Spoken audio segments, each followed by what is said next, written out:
I was left at the altar, heartbroken and betrayed. But 3 years later, someone came back into my life, not to hurt me, but to show me true love, trust, and healing. The man who stayed when everyone else walked away helped me find myself again. Careful with the mascara, Sophie. I want to look like a bride, not a raccoon, I laughed, trying to stay still as she leaned close.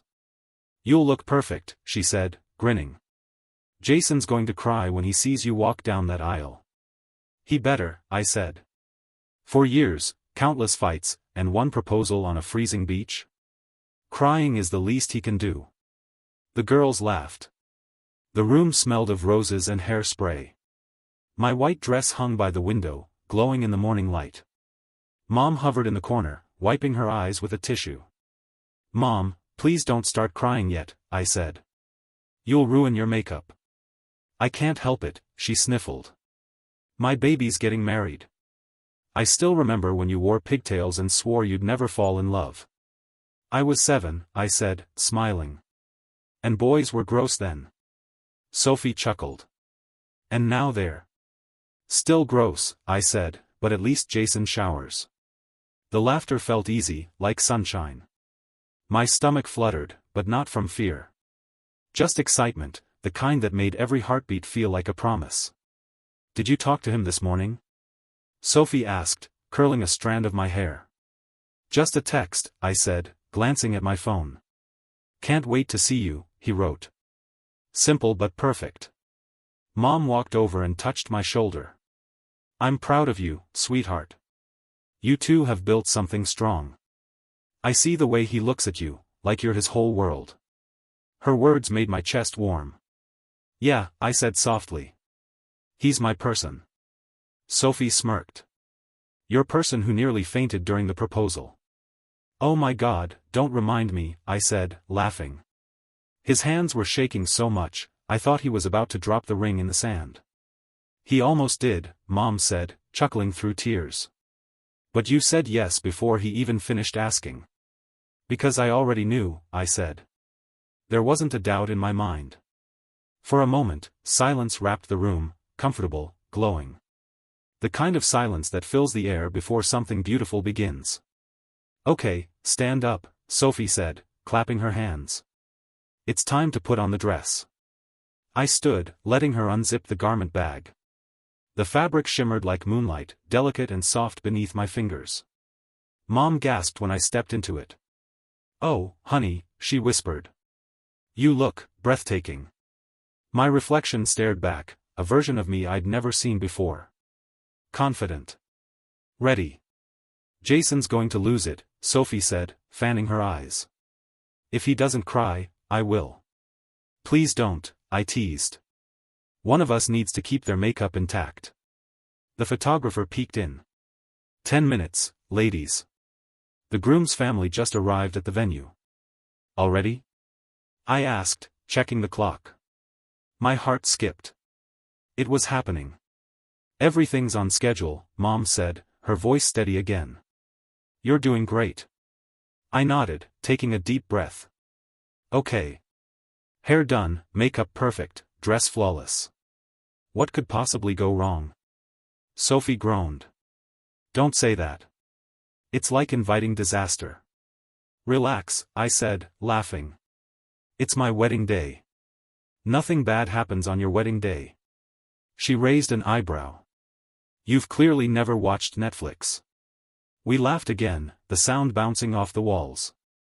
The joy felt endless, like the start of something golden. Then my phone buzzed. Probably Jason, Sophie said. He can't resist one last text before seeing you. I grabbed it from the table. The screen lit up, Adam. Jason's brother. Why would Adam be calling me? I murmured. Mom frowned. Maybe he's helping with something at the venue? Yeah, probably, I said, though my fingers hesitated before answering. I pressed the phone to my ear. Hey, Adam. What's up? Silence. Then a shaky breath. Hey, he said, voice low. Are you alone? I frowned. Yeah, kind of. Why? Another pause. I could hear him swallow. Listen, I need to tell you something. Okay? My chest tightened. Adam, what's going on? He hesitated. Jason. The air in the room shifted. I could hear my heartbeat. Adam, I said, forcing a laugh, you sound weird. Is Jason okay?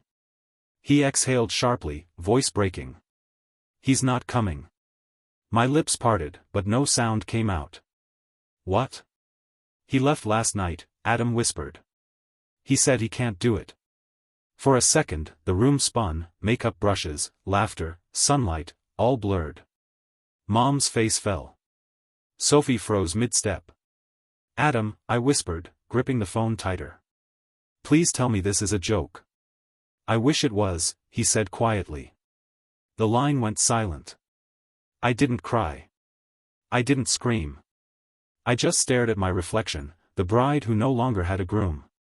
And for the first time that morning, the sunlight didn't feel warm anymore. For a moment, I couldn't hear anything but static. What do you mean he's not coming? I whispered. Adam, that's not funny. I'm not joking, he said, voice trembling. He left last night. He said he couldn't do it. I laughed, sharp and shaky. You're kidding. He probably just got cold feet. He'll be there. He always gets anxious before big things. No, he's gone, Adam said. He packed a bag. He's not answering his phone. That's ridiculous, I snapped. He wouldn't just leave. Not today. Not me. Silence. Then, softly, I'm sorry. The room tilted. I pulled the phone away, staring at it as if it had bitten me. He's lying, I muttered. He's got to be lying. Mom stepped closer. Sweetheart, what is it? What did he say? My throat closed. He said. Jason's not coming. Sophie froze, curling iron in hand. What? Apparently he left last night, I said, forcing a laugh that sounded foreign. It's some kind of mix-up. Maybe Adam misunderstood. Mom's hand flew to her mouth. Oh my God. Stop, I said quickly. Don't do that. He's fine. He's probably stuck in traffic or something. Sophie spoke softly, Ham. Don't say it, I snapped. Don't say that name like he's gone. The photographer peeked in, cheerful. 5 minutes till we head out. Get out. Sophie barked, slamming the door. I paced, gripping my dress so tight the fabric wrinkled. He wouldn't do this. Not Jason. He proposed in front of both our families. He promised. Call him, Mom said. Try calling him. I did. Once. Twice. Then again. Each time, voicemail. Jason, it's me, I whispered into the phone. Please call back. Whatever's wrong, we can fix it. I'm waiting. I love you. My voice cracked on the last word. Sophie rubbed my arm. Honey, maybe we should. No, I said. We're not canceling anything. Mom blinked. What? I'm walking down that aisle, I said. People are waiting. The music's ready. The flowers are there. I'm not going to hide like I did something wrong. Sophie whispered, you don't have to prove anything. I'm not proving, I said. I'm surviving. She swallowed hard. Then let's fix your lipstick. My reflection looked hollow, mascara smudged, hands trembling, but I nodded. Go ahead. Mom whispered through tears, I don't understand. Why would he do this? I stared straight ahead. Because love isn't always what it looks like. We rode to the venue in silence. Every bump in the road made my stomach twist. The car stopped, and I saw hundreds of guests through the windows, smiling, waiting, unaware. Sophie turned to me. You sure about this? No, I said. But I'm still doing it. The music started as I stepped out. Whispers rippled across the room, people craning their necks, looking for him. My dad wasn't there to walk me, so I walked alone. Every step echoed like a secret. Sophie hissed, "You don't have to go all the way." "I do," I said. At the altar, the priest looked confused. "Where's the groom?" "He's not coming," I said simply.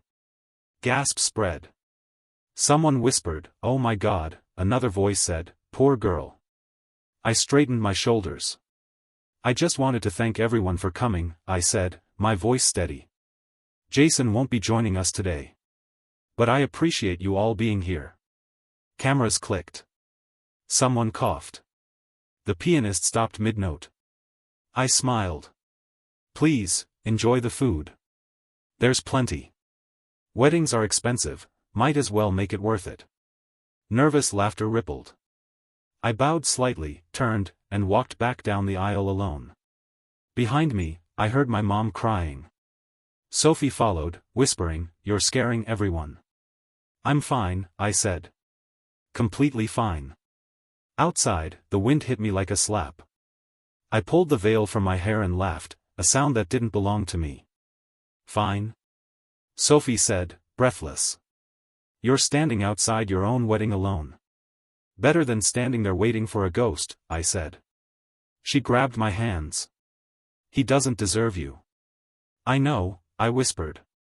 But I still wanted him. The admission burned. I looked toward the horizon, where the ocean shimmered beyond the venue walls. We'd picked this spot because he loved the sea. I hated it now. Mom walked up, eyes red. "What are you going to do?" "Go home," I said. "Take off this dress. Pretend the last 4 years were a rehearsal for something better." She shook her head. "You're so calm." "I have to be," I said. "If I fall apart now, he wins."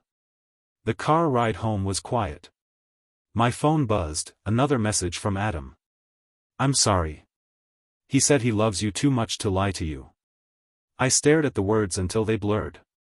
Sophie glanced over. "What does that even mean?" "I don't know," I said.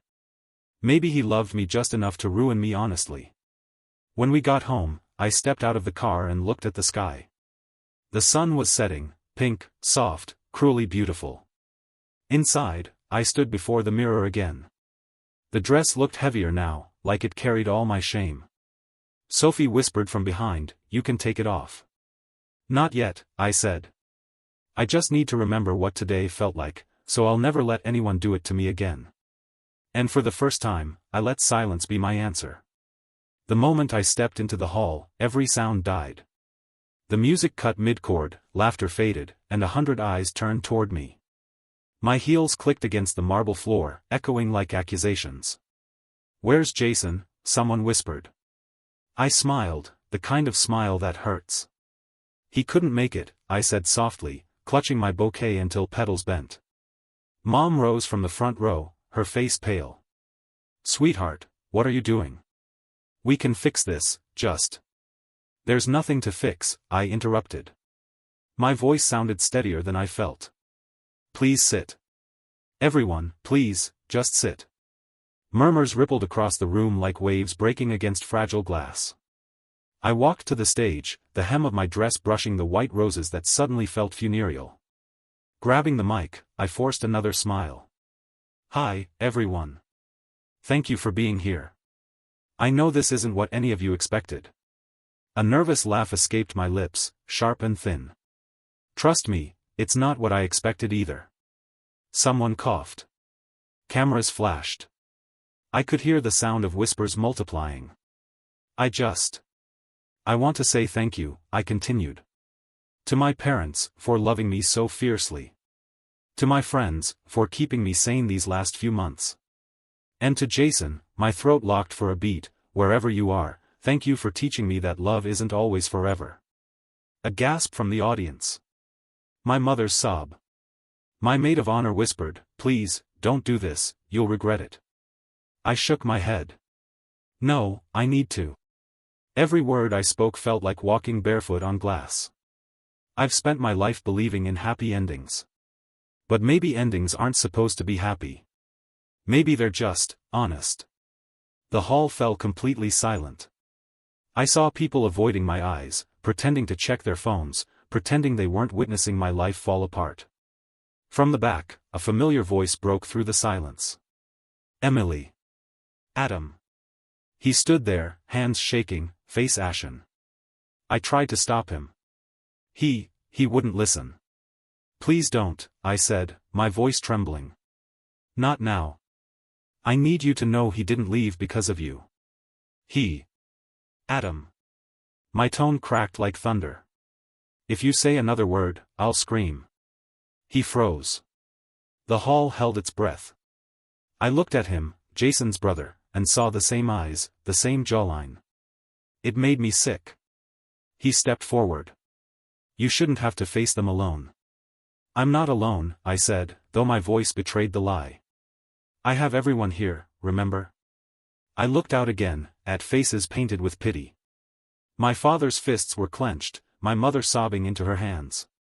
The priest shifted awkwardly near the altar, holding a Bible that suddenly felt absurd. I think that's enough, I whispered. Thank you for coming. Please enjoy the food. It's already paid for. A few awkward laughs. The music tried to start again but died under the weight of silence. I stepped down from the stage. Adam reached out, but I moved past him. Tell your brother congratulations, I said coldly. He just married his freedom. He flinched, eyes red. You don't deserve this. No one does, I replied, walking toward the exit as cameras clicked like gunfire. Outside, the cool air hit my skin. My veil fluttered against my face, sticking to my tears I refused to acknowledge. My phone buzzed, dozens of messages, calls, gossip already blooming like weeds. By the time I got home, my dress felt like armor I couldn't take off. I sat on my bedroom floor, surrounded by wilting flowers and half-empty champagne glasses. The perfume of roses made my stomach twist. I pulled my heels off, tossed them aside, and stared at my reflection in the mirror. Mascara streaked down my cheeks. My hair, once perfect, now hung loose and lifeless. Congratulations, Mrs. Nobody, I muttered to my reflection. Silence answered. I reached for the bouquet, crushed it in my hands, and whispered, why wasn't I enough? No reply, just the soft crackle of candlelight and the sound of my own breathing breaking apart. Then the tears came, sudden, violent, unstoppable. I pressed my palms to my eyes, trying to dam the flood, but it was useless. Every sob tore through me, stripping away the last bit of composure I had left. I cried until my voice broke, until the world blurred. And when I finally stopped, I realized something, the silence that followed didn't scare me anymore. It felt like truth. The truth that forever ended today. The envelope sat on my dresser like a ghost I didn't want to face. No return address. Just my name in his handwriting, steady, familiar, cruel. Mom knocked softly. It came this morning. From him. I figured. My voice felt flat. You don't have to read it, sweetheart. I already did, I lied, fingers tracing the edge of the paper. She sighed. Then what did he say? I tore it open before answering.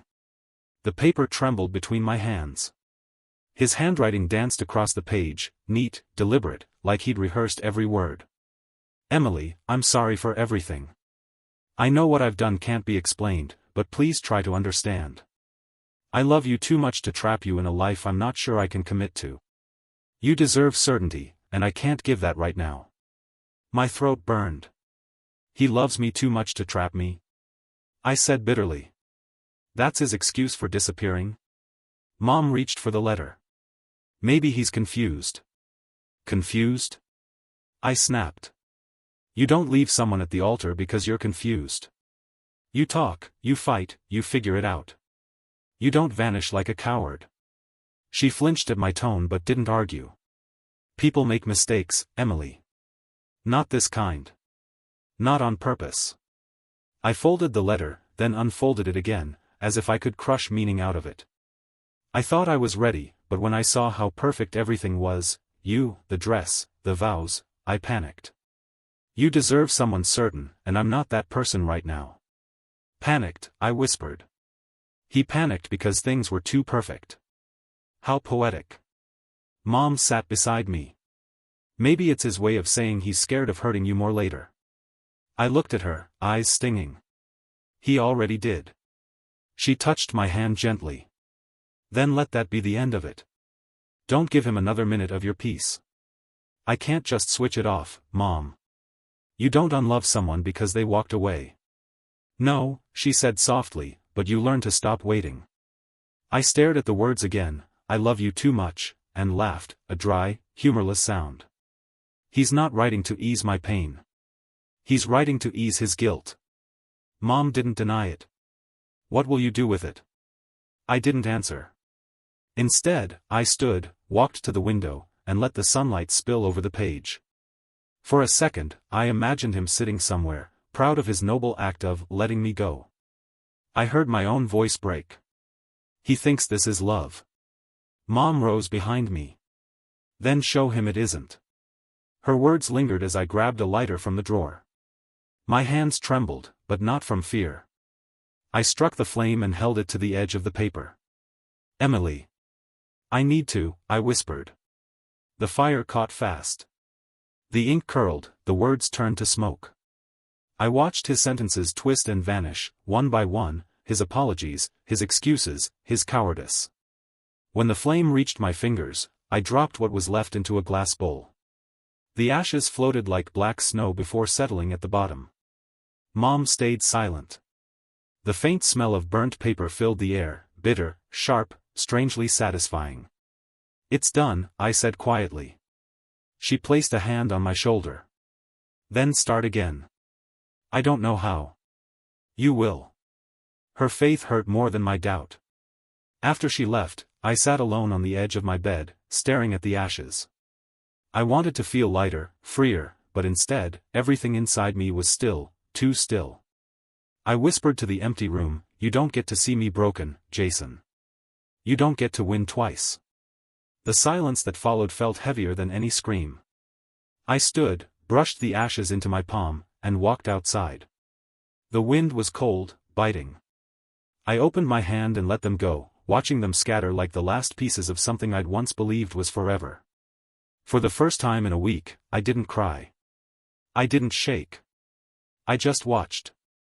And in that strange, numb stillness, I realized something: pain can't always be healed, but it can be contained. I went back inside, washed my hands, and looked at my reflection. I'm still here, I told her. The woman in the mirror didn't smile, but she didn't look away either. Silence became my roommate. It lingered in every corner, hummed between breaths, followed me like a ghost I didn't invite. The days blurred. Morning started with coffee I never finished and nights ended with shows I never watched. Are you ever coming out? My best friend Lily asked over the phone one evening. Out of what? I muttered. The cave you built out of grief and self-pity. I'm not in a cave. She sighed. You turned down 3 invites last week. You didn't even come to Mia's wedding. I don't do weddings anymore. Emily. I said no. My tone was sharper than intended. I'm happy for her, okay? I just can't. There was a pause, then her voice softened. It's been months. Time doesn't fix what people break, I said quietly. After she hung up, the silence came back, heavier this time. I deleted my social media a week after the wedding. I couldn't handle the photos, the smiles, the captions about forever. Every song on the radio felt like a lie. Every happy couple on the street felt like a punch. Mom tried to help, but even she treaded carefully. You should go for a walk, she'd say gently. I went yesterday. Really? I'd nod, lying. For 20 minutes. She'd smile, relieved. That's good. Fresh air helps. But I didn't go. I couldn't. I was afraid that if I stepped outside, I'd see something, a memory, a color, a smell, that would drag me back to that day. Then one afternoon, an email appeared. Subject: I owe you an apology. From Adam Bennett. I stared at it for 5 full minutes before opening it. Emily, I know you probably don't want to hear from me, but I can't stop thinking about what happened. I should have done more to stop him. I should have told you sooner. I'm sorry. You didn't deserve any of it. My chest tightened. I closed the laptop immediately. Mom noticed my expression. What is it? Nothing. Just spam. Spam doesn't make you look like that. I forced a smile. I'm fine. But I wasn't. His name still made my stomach twist. Adam, the messenger, the witness, the reminder. I didn't reply. I deleted the email and told myself that was the end of it. Weeks passed.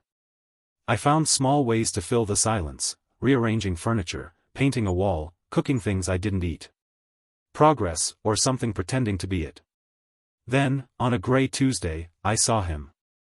The grocery store was almost empty. I was holding a basket of fruit when I heard a familiar voice behind me. Emily? I froze. I didn't need to turn, I already knew. Slowly, I faced him. He looked the same but older somehow, tired eyes, guilt etched deep. Hey, he said carefully, as if one wrong word could shatter me. Hey, I replied, flat. He rubbed the back of his neck. I didn't think you'd recognize me. I tried not to. He winced. Fair. For a moment, neither of us spoke. The hum of refrigerators filled the space between us. I meant what I wrote, he said finally. About being sorry. I laughed, soft, bitter. Sorry doesn't unruin a wedding, Adam. I know. But I still needed to say it. Why? To feel better? No, he said, eyes meeting mine. To tell you he's not worth your pain. Something in his voice, honest, trembling, made me stop. I don't want to talk about him, I whispered. I'm not here to talk about him. He hesitated. I just wanted to make sure you're okay. I'm not, I said. But I'm breathing. He nodded slowly. That's a start. The conversation should have ended there, but I couldn't move. His eyes weren't full of pity, they held something else. Regret. Kindness. Maybe both. He took a small step closer. You don't have to forgive him, Emily. You don't even have to forgive me. Just, don't let what he did define you. I wanted to say something cruel, something sharp. But the words caught in my throat. Take care of yourself, okay, he said softly. Then he walked away, leaving me standing in the produce aisle holding oranges I didn't want. For a long time, I just stood there, staring after him, feeling something strange stirring inside me, not forgiveness, not warmth, just quiet. A quieter kind of silence. When I got home, I put the groceries away and sat by the window. The city hummed in the distance, cars, voices, life moving on. For the first time in months, I didn't feel trapped inside my silence. I just listened to it. The smell of roasted coffee hit me before the memory did. I hadn't planned to come here, I just needed caffeine after a long, sleepless night. The line was long, the chatter soft. Then I heard it, a voice that made my stomach tighten before I even looked up. Emily? I turned. Adam stood a few feet away, holding a cup, that same hesitant smile I remembered from the grocery store. Hey, I said, forcing calm. Wow, he said, rubbing the back of his neck. Didn't think I'd see you again. Neither did I. Still prefer tea? He asked. Coffee now, I said, glancing at my cup. It keeps me from thinking too much. He gave a half smile. That's dangerous. Coffee makes you think harder. I laughed softly despite myself. Then maybe I'm addicted to overthinking. He nodded toward a corner table. Would you want to sit? Just to talk. I hesitated. Every instinct screamed no. But something quieter, maybe curiosity, whispered why not? Sure, I said finally. We sat down. Silence stretched between us until the hum of the espresso machine filled it. You look good, he said gently. Thanks, I murmured. You too. He chuckled. Liar. I looked up. What? He smiled faintly. I've been carrying guilt for a year. Guilt doesn't make people look good. His honesty disarmed me. You don't have to feel guilty, Adam. Yes, I do, he said quickly.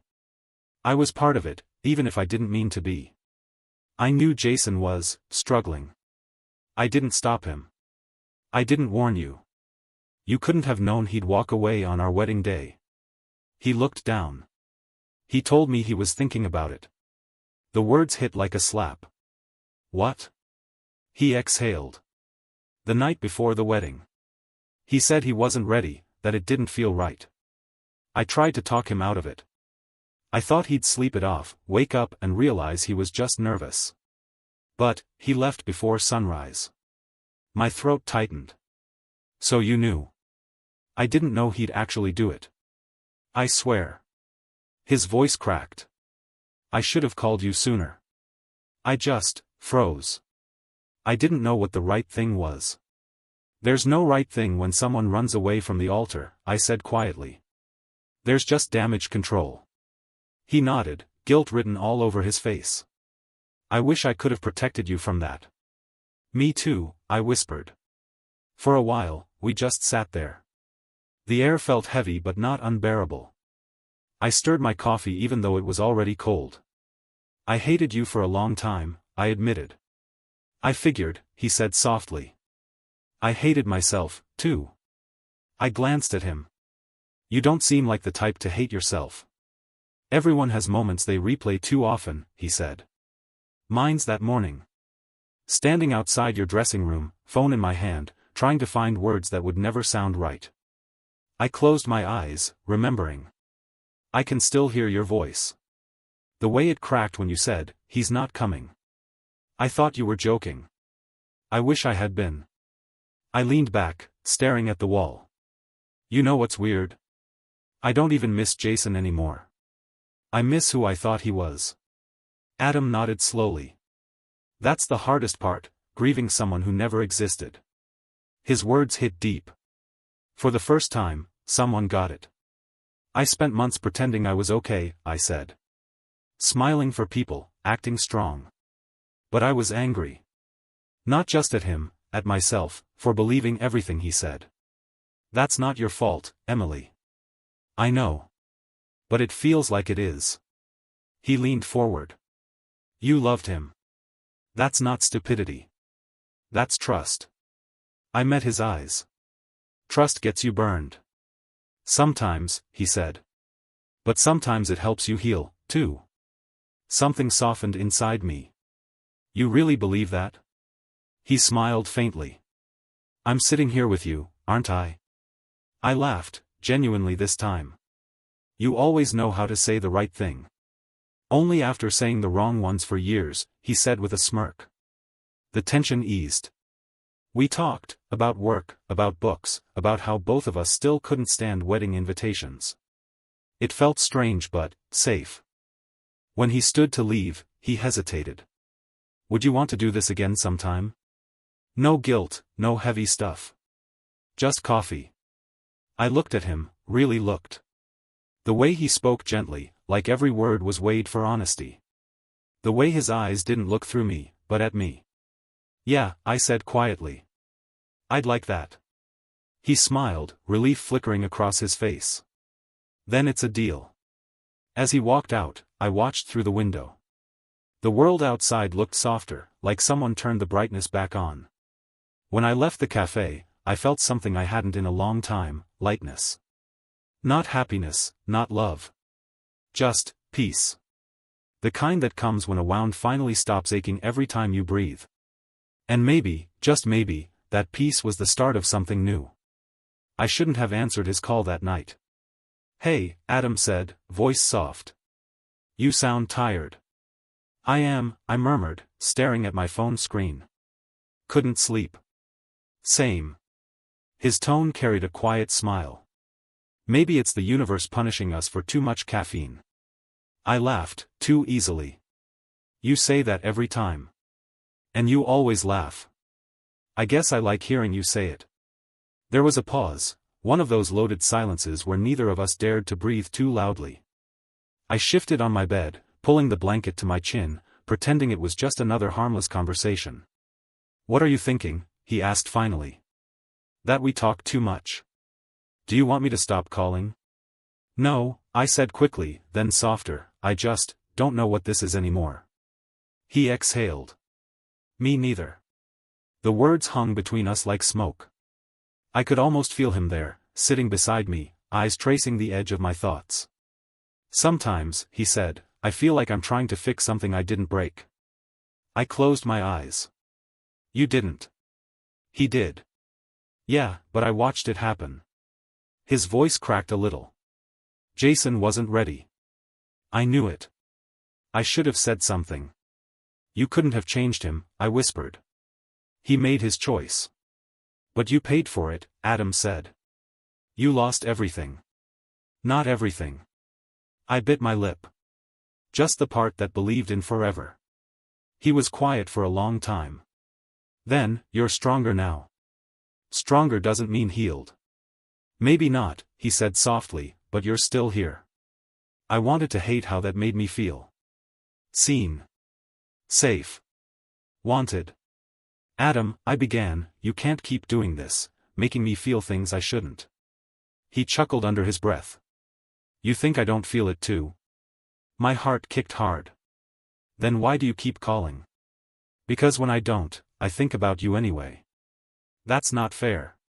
Nothing about this is. The silence this time was heavy, too real, too honest. I could hear his breath, slow and uneven. Remember that night at the coffee shop? He asked. How could I forget? You smiled, he said. First time I'd seen you smile in months. It messed me up. I swallowed hard. You shouldn't say things like that. Why not? It's true. Because it feels like we're crossing a line. Maybe that line was already fading, he said quietly. I sat up, pressing my palm against my chest as if I could calm what was happening inside me. Jason was your brother. I know. And I loved him. I know that too. Then why? Because, he interrupted, voice breaking, I can't pretend you don't matter anymore. The words hit like a wave. I couldn't speak. My throat burned. You can hate me for saying that, he added quickly. I'd understand. I don't hate you. My voice trembled. I just don't know how to not care either. He sighed, that sound of quiet defeat that felt too much like mine. Maybe we should stop talking for a while, I said, hating how fragile it sounded. Do you want that? No, I whispered. But maybe we need it. There was a beat of silence. Then his voice softened again, almost a whisper. Can I tell you something before we do? Go ahead. You make me believe people can start over. Something inside me cracked. That's cruel, Adam. I didn't mean it to be. I know, I whispered. That's what makes it worse. He let out a shaky breath. I'll stop calling. Okay. But if we run into each other again, then we pretend we're fine, I said, trying to sound strong.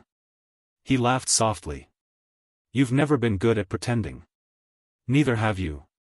The call ended, but I stayed there, phone still in my hand, heart still racing like the conversation hadn't really ended at all. I could still hear his voice, low, tender, uncertain. Weeks later, I saw his name again, a message this time. Just one line, I miss our talks. I didn't reply. But my thumb hovered over the keyboard longer than I'd ever admit.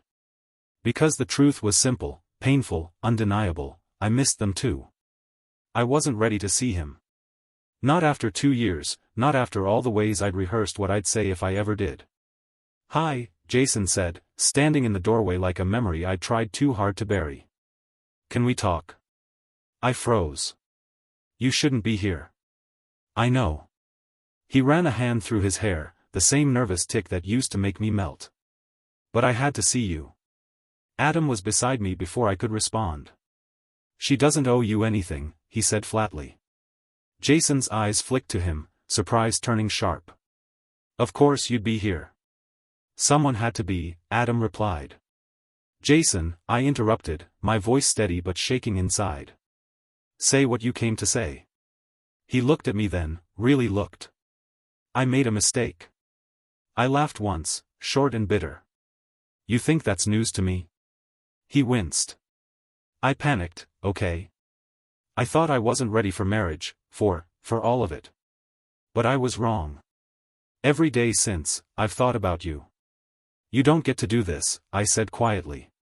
You don't get to disappear and then decide you're ready when the silence gets too loud. I loved you, he said. I still don't. My voice cracked. Don't say that. Adam shifted beside me, tense. You had your chance, Jason.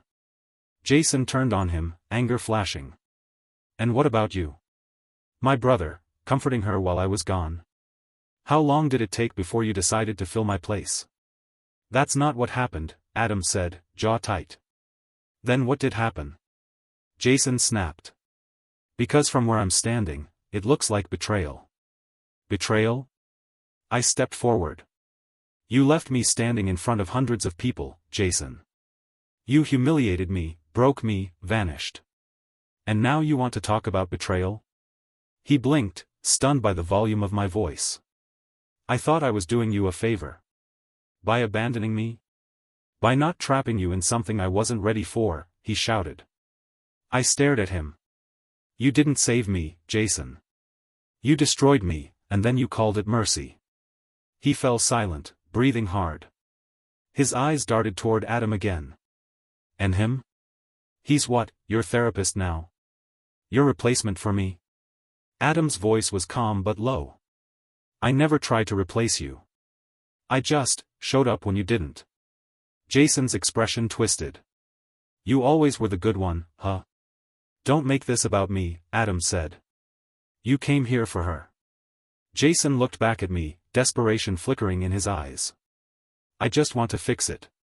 You can't, I whispered. You can't unleave someone. You can't erase the silence, or the nights I cried wondering why I wasn't enough. I never meant. Stop, I said, tears stinging. Don't rewrite it. You left me at the altar. You didn't call. You didn't send a word. You watched me disappear and did nothing. He flinched like I'd hit him. I thought time would help. It did, I said.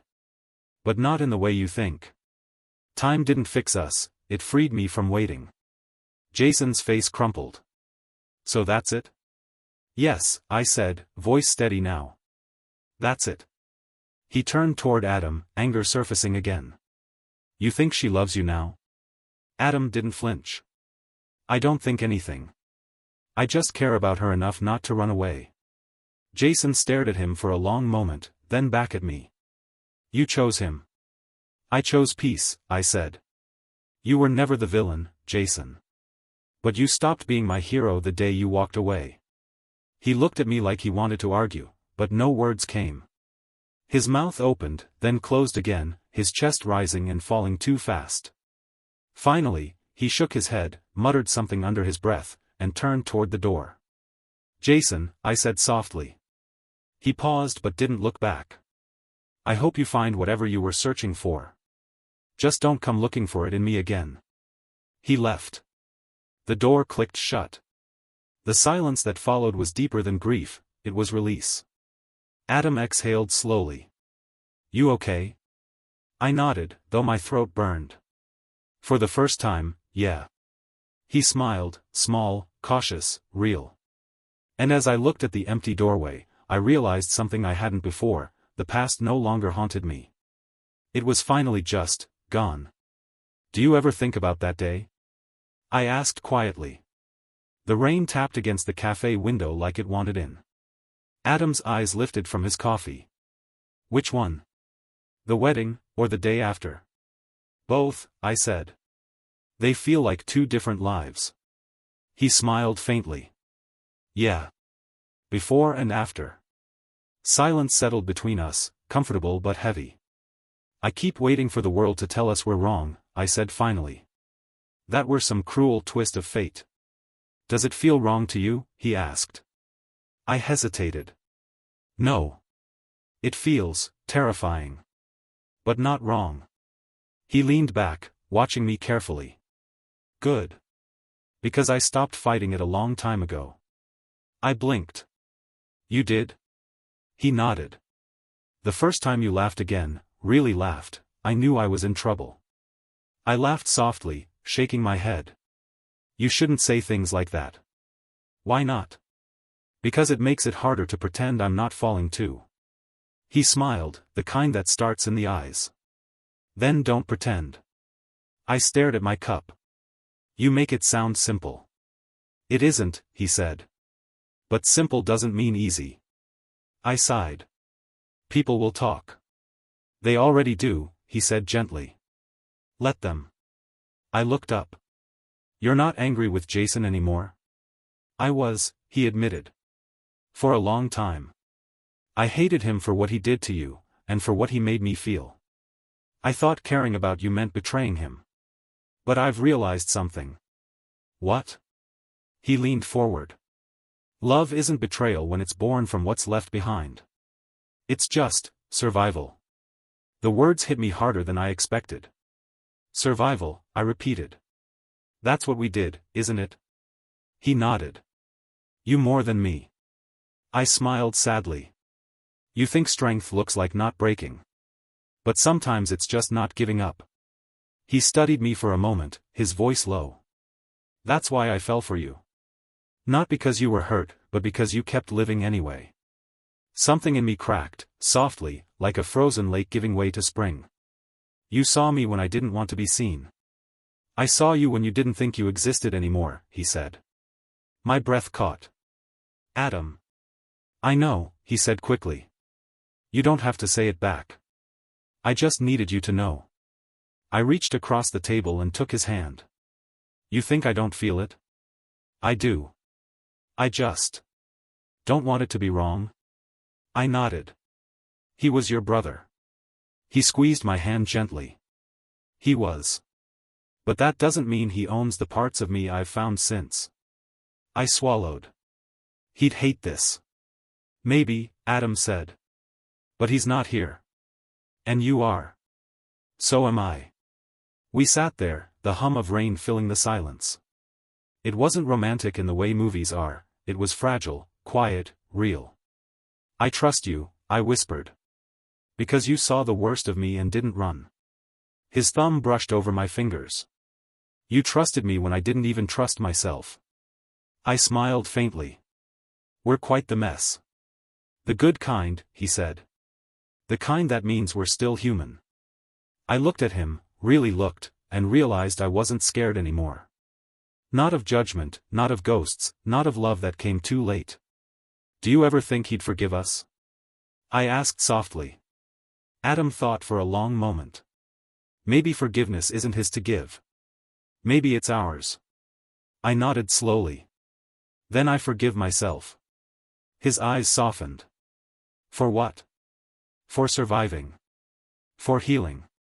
For finding you in the wreckage. He smiled, almost shyly. You found the love that stayed. I felt warmth spread through me, quiet, steady, whole. Yeah, I whispered. I did. We didn't kiss. We didn't need to.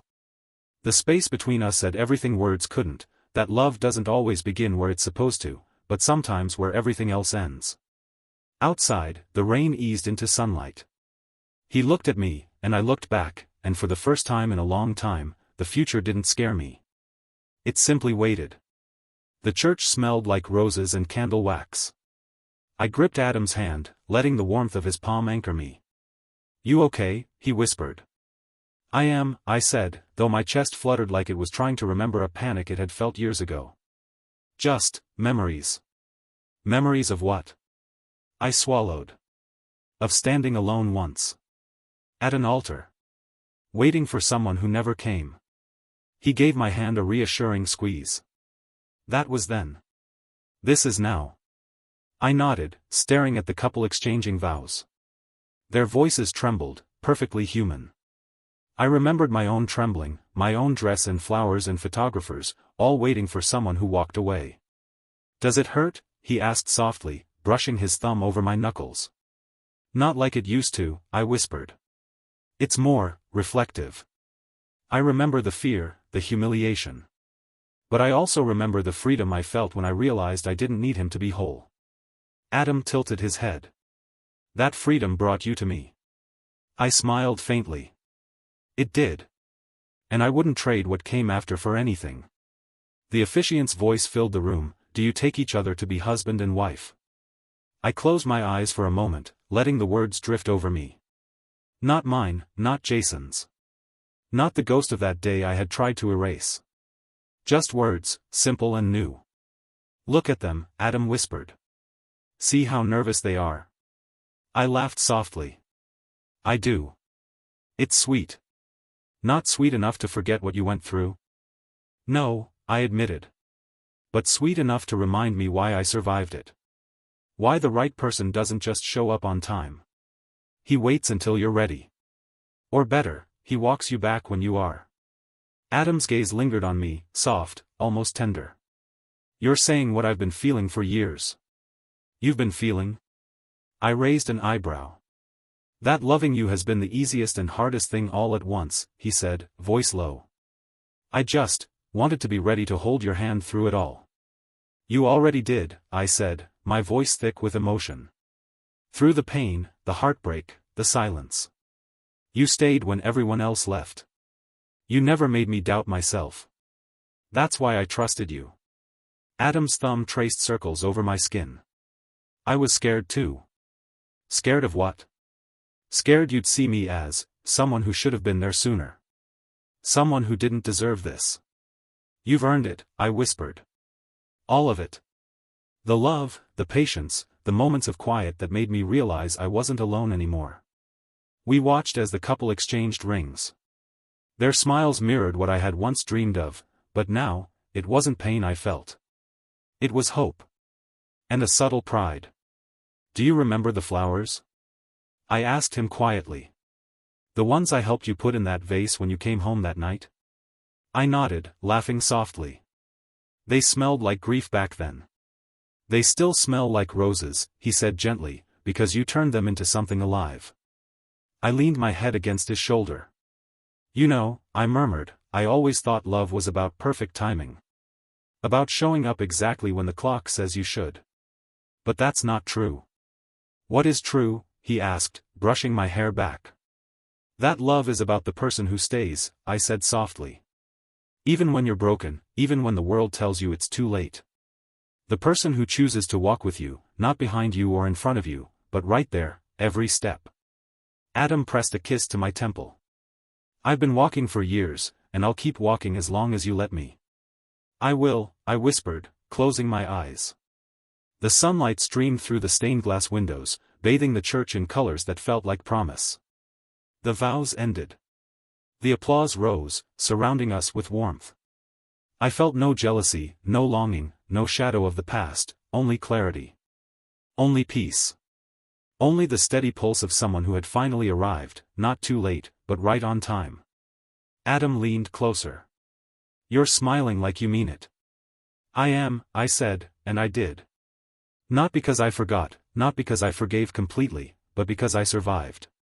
And that survival led me here. He squeezed my hand once more. Ready to walk back to our altar? I nodded. I was left at the altar once, but I learned the right person doesn't just wait for you there. He walks you back to it, when you're finally ready.